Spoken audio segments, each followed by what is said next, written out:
अनमोल वचन अखिल भारतीय संत मत सत्संग के संस्थापक और गृहस्थ में आनंद योग के जनक परम संत महात्मा परम पूज्य श्री यशपाल जी महाराज अर्थात परम पूज्य भाई साहब जी द्वारा प्रतिपादित इन अनमोल वचनों का पालन करना अति आवश्यक है। ये वचन हमारी गृहस्थ आध्यात्मिक साधना के लिए मूलभूत सिद्धांत हैं, जो इस प्रकार हैं। हम दुनिया की हर चीज की कीमत आंकते हैं, अपने मानव जीवन की कीमत भी जाने व परमात्मा की प्राप्ति हेतु साधना करें। मनुष्य योनि एक उपहार है, इसीलिए परमात्मा को धन्यवाद देते हुए आधा घंटा प्रातःकाल, आधा घंटा सायंकाल पूजा अवश्य करें। सत्संग, सतनाम व सद्गुरु को प्राथमिकता देते हुए इसी के आधार पर ध्यान योगाभ्यास अवश्य करें व गृहस्थ के कार्यों को परमात्मा का कार्य समझकर उसी की याद में संपन्न करें। हर समय ये ध्यान रहे कि गुरु कृपा द्वारा परमात्मा की पवित्र सत्ता का हमारी आत्मा में वास है, अतः मन में निरंतर अपने इष्ट देव का जाप करें। मान सम्मान की इच्छा न करें व अपमान से दुखी न हो। परमात्मा के अतिरिक्त किसी और का भय न करें। दूसरों की बुराई न करें, न सुने, सत्य व मधुर बोलें, अश्लील शब्द मुंह से ना निकालें, सभी से नम्रतापूर्ण व सुंदर व्यवहार करें। धर्म पत्नी के अतिरिक्त अपने से बड़ी से माता जैसा, बराबर की से बहन जैसा व छोटी से पुत्री जैसा व्यवहार करें। सांसारिक जीवन यापन की आवश्यकताएं अंतहीन है, इसलिए अधिक से अधिक समय सत्संग में व धन परोपकार में खर्च करें। याद रखें, न स्त्री माया है, न धन दौलत, न ही परिवार। माया वह है जो हृदय को परमात्मा से दूर हटा दे। अतः निरंतर सत्संग और सद्गुरु की शरण में रहने का प्रयास करें। भोजन अपने इष्ट को अर्पण कर प्रसाद रूप में परमात्मा की याद में करें। रात्रि में सोने से पहले अच्छे बुरे कार्यों का आत्मनिरीक्षण कर उसका समुचित पश्चाताप करते हुए ध्यान करें व प्रभु की गहरी याद में ही विश्राम करें। परमात्मा तू ही है, तेरी इच्छा पूर्ण हो।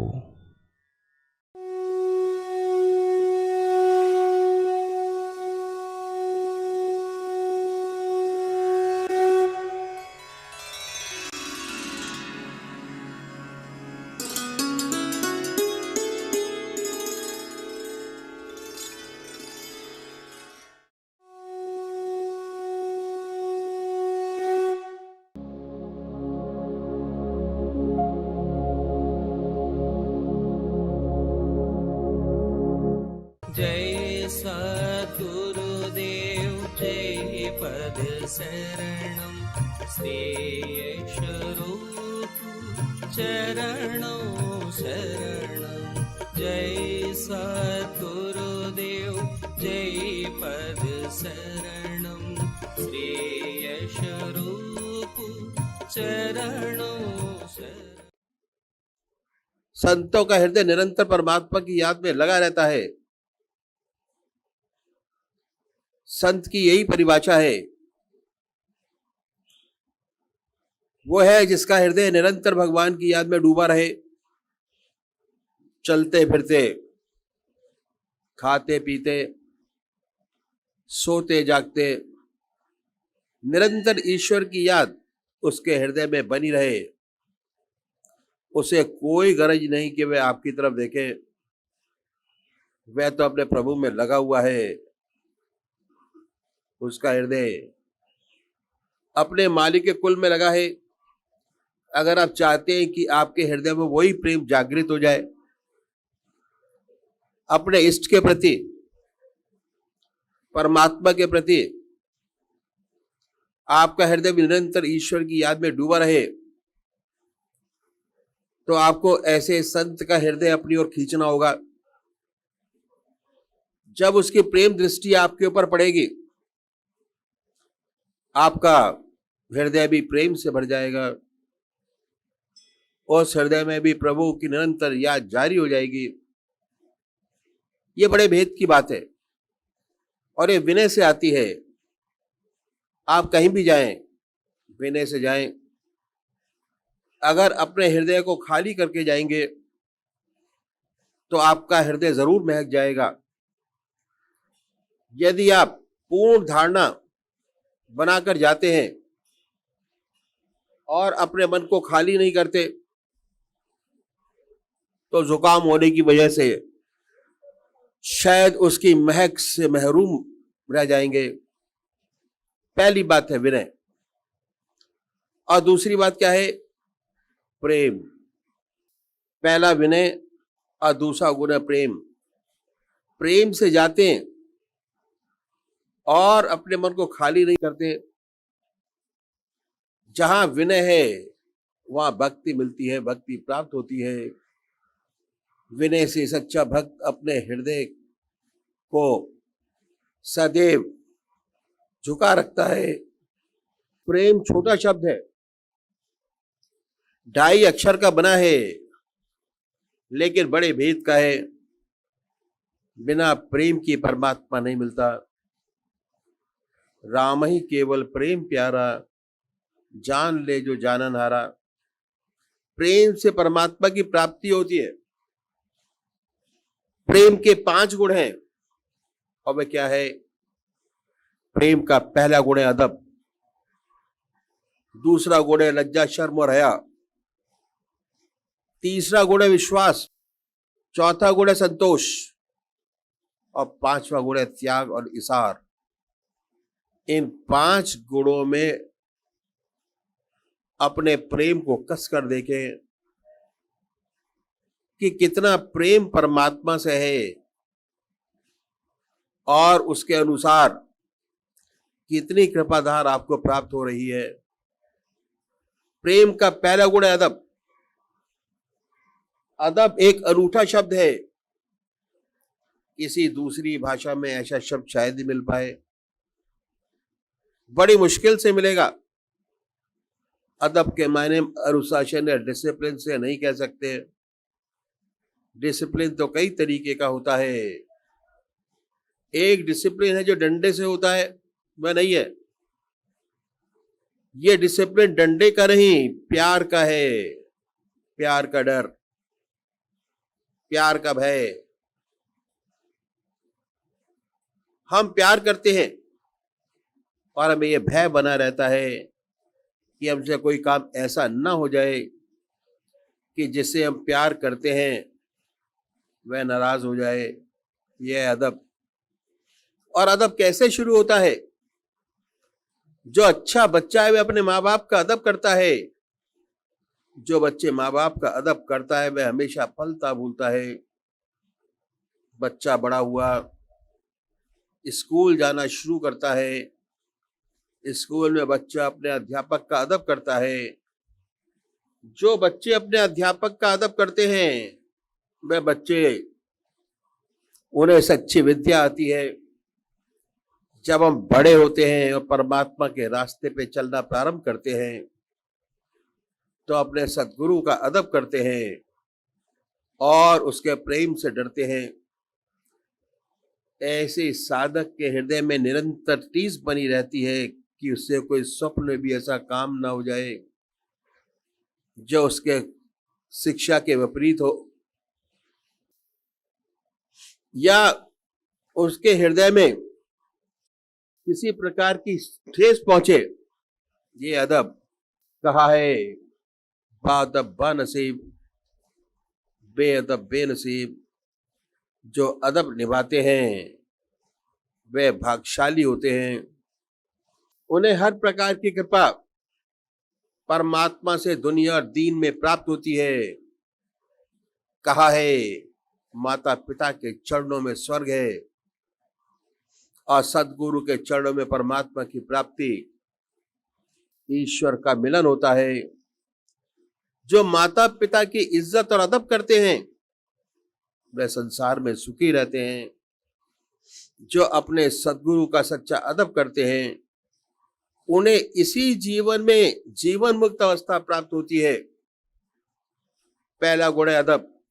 संतों ने कहा है कि अदब पहला करीना है मोहब्बत के करीनों में। प्यार के गुणों में अधिक महत्व उन्होंने अदब को दिया है। रूहानियत का रास्ता इशारों का रास्ता है। जो इशारा नहीं समझ सकता वे कहीं बात भी नहीं समझ सकता।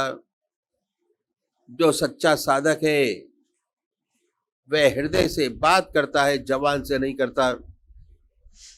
जब यह अदब आगे बढ़ता है तो हमें ईश्वर की नजदीकी प्राप्त होती है और इससे परमात्मा का सच्चा अदब बनता है। उसका सबसे बढ़िया अदब यह है कि एक भी क्षण हमारा हृदय परमात्मा की याद के बगैर न रहे।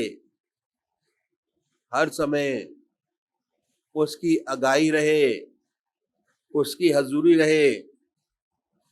ऐसा परमात्मा का डर हमसे बने। यह प्रेम का पहला गुण जिससे अपने प्रेम की परख कर सकते हैं और यह है पूजा का अंग। विनय और प्रेम दोनों बड़े महत्वपूर्ण हैं। प्रेम का दूसरा गुण है शर्म, लज्जा और हया। जिससे हम प्रेम करते हैं उससे हम लजाते रहते हैं। हम उसे आंखें भी मिलाकर नहीं देख सकते, उसकी ओर आंखें मिलाकर नहीं देखते। उसकी निगाह पड़ी, हमारी निगाह नीची हो जाती है। जिससे हमें मोहब्बत है, जिससे हमें सच्चा प्यार है, उसको हम छिप छिप कर देखते हैं। आंख से आंख मिलाकर नहीं देखते, आंख से आंख नहीं मिलाते, छिप छिप के निहारते रहते हैं। निरंतर ये भय बना रहता है कि हमसे ऐसा कार्य ना हो जाए जिससे उसे ठेस पहुंचे। सच्चा साधक निरंतर इस कोशिश में लगा रहता है कि कहीं उससे ऐसा काम ना हो जाए जब वह अपने गुरु के सामने नहीं कर सकता। ऐसा काम उसकी गैरहाजिरी में भी ना करे। ये है पहला अदब, शर्म और हया। लज्जा इतना सुंदर है, इससे हमारी जिंदगी में बड़ा सुधार होता है। गलतियां हर इंसान से होती हैं। जिनमें लज्जा है वे अपनी गलतियों से अपने को सुधारते हैं और ऊपर उठते चले जाते हैं। शर्म में सुधार है, लज्जा में सुधार है, और जो निर्लज हो जाता है उसमें कभी सुधार नहीं होता। कहते हैं बच्चा ढीठ हो गया। ढीठ के मायने क्या है कि उसे लज्जा को छोड़ दिया, उसमें सुधार नहीं हो सकता। लज्जा से हमारी जिंदगी पवित्र बनती है, सुंदर बनती है। मुझे एक संत का किस्सा याद आ गया जो मैं आपके सामने रखूंगा। एक मुसलमान संत थे, उनका लड़का शराब पीने लगा। उनको ये पता चल गया कि हमारा लड़का शराब पीता है कभी कभी, लेकिन संत लोग तब तक कुछ नहीं कहते जब तक कोई अफसर नहीं आता। देखते रहते हैं। एक दिन उनके पड़ोसी ने शिकायत की कि आप तो इतने ऊंचे महात्मा हैं, आपका लड़का शराब पीता है। लड़का घर में ही था और जानते थे कि हाँ पीता है। मालूम था कि लड़का घर में ही है। महात्मा जी ने कहा कि ऐसा हो ही नहीं सकता कि मेरा लड़का और शराब, असंभव, आपको किसी ने गलत बता दिया होगा। उन्होंने फिर कहा कि ऐसा हो ही नहीं सकता कि मेरा लड़का और शराब। लड़का सब सुन रहा था। उन्होंने कहा कि मैं आपको दिखाऊंगा। महात्मा जी ने कहा कि हाँ हाँ दिखाइएगा, मेरा लड़का कभी शराब पी नहीं सकता।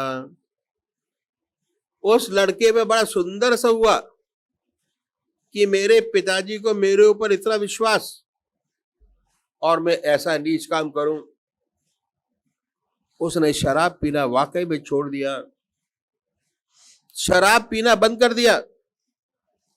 बहुत समय निकल गया, उसने शराब नहीं छोड़ी। एक रोज फिर उसके दोस्तों ने पकड़कर जबरदस्ती दुकान पर शराब पीने के लिए बैठा दिया। मजबूरन बैठ गया, पुरानी आदत थी। थोड़ा आदर का पुनरुत्थान हुआ, बैठ गया और पीने लगा। जब वह पी रहा था तो उसके संत के जो पड़ोसी थे उधर से गुजरे और देखा कि वह पी रहा है। वे फौरन जल्दी जल्दी घर वापस आए और इन संत के पास पहुंचे और कहा कि चलिए आपको मैं दिखाता हूं, आप कहते थे कि मेरा लड़का तो शराब पीता ही नहीं है, मेरे साथ चलिए, मैं आपको दिखाता हूं। वह छड़ी हाथ में लिए साथ चल दिए। दुकान में पहुंचे तो देखा वाकई में पी रहा है, क्योंकि पुरानी आदत थी। लेकिन एक खंबे की ओट में बैठा था, पी रहा था। जब ये वहां पहुंचे तो देखा पी तो रहा है। बोले कि हाँ पी तो रहा है, खंबे की ओट में है, ईशा अल्लाह जरूर छोड़ देगा। उस लड़के ने सुना और हमेशा के लिए तौबा की और उसने शराब पीना छोड़ दिया। लज्जा, शर्म और हया ऐसा सुंदर गुण है, जहां है वहां सुधार होता है, जीवन पवित्र होता है, चला जाता है। ये है गुण लज्जा कि जो सच्चे साधक हैं वे अपने गुरु से लजाते रहते हैं।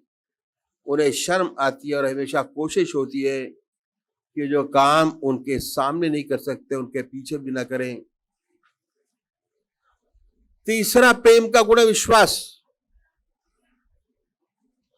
जिसे हम प्यार करते हैं उस पर में थोड़ा तो विश्वास होता ही कि हम यहां आए हैं। कम से कम इतना विश्वास तो जरूर लेके आए कि हमारा समय खराब नहीं होगा, भगवान की चर्चा होगी, ध्यान होगा, कुछ ना कुछ जरूर फायदा होगा। अगर इतना विश्वास लेकर आए तो जरूर फायदा होगा। ये विश्वास हमेशा अनुभव से होता है। अंधविश्वास गिराने वाला है, बहुत खराब चीज है, गड्ढे में गिराने वाला। अंधविश्वास कभी नहीं करना चाहिए। इसके मायने ये नहीं कि अपने को इतना संकुचित बना ले कि सच्ची बात को भी न माने। अपनी बुद्धि को खुला रखिए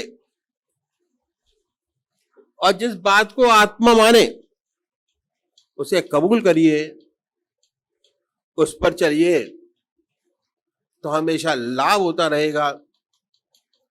धीरे धीरे हमारा विश्वास बढ़ता है, हम अभ्यास करते हैं, धीरे धीरे हमें अनुभव होते हैं, धीरे धीरे हमें अपनी आत्मा का ज्ञान होता है, धीरे धीरे हम परमात्मा की ओर बढ़ते हैं, धीरे धीरे उसकी लीला को देखते हैं। एक दिन ऐसा आता है कि हमें उस पर पूर्ण विश्वास हो जाता है। हम अपने को उस परमात्मा को पूरी तरह निछावर कर देते हैं, छोड़ देते हैं। और ये विश्वास बहुत आवश्यक है। सबसे पहले अपने तरीकत पर विश्वास होना चाहिए कि जो तरीका हमने अपनाया है परमात्मा की प्राप्ति का वह ठीक और सच्चा है। बहुत सोच समझ कर उसमें कदम रखिए। धीरे धीरे जब हमें विश्वास हो जाता है कि मेरा रास्ता ठीक है, मेरा हृदय निरंतर प्रभु की याद में डूबा रहता है, सुख में भी उसकी याद रहती है, दुख में भी उसकी याद रहती है। कोई समय ऐसा नहीं होता जब हमें उसकी याद न रहती हो, ऐसी सुंदर हालत बन जाती है, हमें विश्वास हो जाता है कि यदि ईश्वर चाहेगा तो अंत समय में उसकी याद नहीं छूटेगी। चिंतन और ये विश्वास ही है जो पार लगाता है। कैसे? जब मौत का धक्का आता है तो बड़ी बड़ी तपस्याएं धरी की धरी रह जाती हैं, शरीर कमजोर हो जाता है, मन कमजोर हो जाता है। ऐसा विश्वास, ऐसे आत्मिक अनुभव जो जिंदगी में छाप छोड़ जाते हैं दिमाग के ऊपर, उससे विश्वास दृढ़ हो जाता है। अब वही अंत समय में काम आता है। इतनी बड़ी महत्ता है विश्वास की। लेकिन याद रखिए, अंधविश्वास बहुत खराब चीज है। अंधविश्वास कभी नहीं करना चाहिए। हमेशा सोच समझ कर विश्वास करें, अनुभव के साथ विश्वास करें। बराबर लाभ होता रहेगा, आप बढ़ते रहेंगे और यही विश्वास परमात्मा से मिलाएगा। मुझे एक और पौराणिक कथा याद आ गई जो मैं आपके सामने रखूंगा। एक बार पार्वती जी ने महाराज से पूछा, शिव जी से, कि महाराज ये कुंभ का मेला है, 12 साल में एक बार आता है, उसमें लाखों व्यक्ति आते हैं गंगा स्नान करने के लिए। ऐसा कहते हैं कि गंगा जी पाप नष्ट कर देती है। इतने व्यक्ति आते हैं स्नान करने के लिए, तो इनके पाप गंगा जी में रह जाते होंगे। गंगा जी को बहुत कष्ट उठाना पड़ता होगा, बड़ी दिक्कत होती होगी इन पापों को नष्ट करने में। लाखों व्यक्ति सारा बोझ पापों का गंगा जी में छोड़ जाते हैं। गंगा जी के अंदर शिव जी बहुत मुस्कुराए, कहने लगे, पार्वती जी ऐसी बात नहीं है। ये लोग जो पापों की गठरी अपने सिर पर लेके आते हैं, ऐसी की ऐसे ही वापस ले जाते हैं।